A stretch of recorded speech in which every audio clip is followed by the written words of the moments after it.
council members. Good evening, ma'am. You have 4 minutes. Thank you, council members, Madam Mayor. Thank you for allowing me to speak today.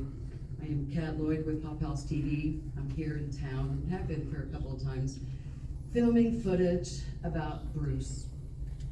I've filmed with many, many family members, neighbors, and 6 amazing children that brought me to tears. As I'm going through the information and about 6 hours worth of film, all kinds of documents, I got to one point where I had a question. And so I went and did a little bit of research, and I went to, it wasn't a lot of good reading here, it was kind of boring, but it was informative.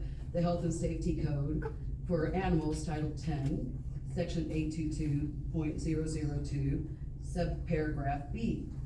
The Animal Control Authority shall seize the dog or order its seizure and shall provide for the impoundment of the dog in a secure and humane condition until the court orders the disposition of the dog. I was gonna bring this story out a lot sooner. It'll be on social media, all through local television in Central Texas, and I stopped. And I came in and did 2 more films because I couldn't find the answer. And the reason why I'm saying this is when Bruce, a social butterfly and escape artist, went into quarantine, he weighed 95 pounds. 29 days later, Bruce was at less than 70 pounds in 29 days. And that concerned me because according to this, it states that while he's in your care, he'll be taken care of. He'll be fed some water. He'll be fed, food. According to the health safety code, I think that he is supposed to have water at all times and food at least once a day. So I did a little bit more research.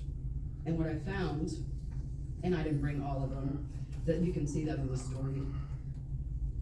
Here is pictures of the quarantine section at the city shelter, quarantine area. No food, no water. So could that very well be the reason why Bruce lost so much weight? In a recent situations this weekend, somebody was called to the carpet because they didn't have water inside of a crate during an adoption event. And I have it on film where the officer states that it must, according to the ordinance in the city of Killeen, they must have water at all times. Why don't they? We're in quarantine. Why don't they get the same type of treatment? The second part of my story is I wanted to see, is this ordinance for a dangerous dog, is it applied equally? And today I filmed a story that kind of shook me up a little bit because I don't have an explanation. And I'm hoping that together we can come up with an explanation. There was a dog that was up for adoption. The dog, somebody wanted to, the person I interviewed with today, they wanted to see and meet the dog. Unfortunately, the dog was brought in by an animal control officer or staff member, I'm not sure yet. And it made a straight beeline to a 12-year-old child that was in the room, excited to see this dog. And that's a pretty big bite. So I asked her today, did you get any medical attention? And they said, yes, we got a Band-Aid. I see a problem with that, and I'm hoping that maybe we can address and find a solution. Ma'am. Thank you so much.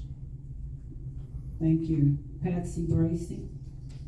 Good evening, ma'am. You have 4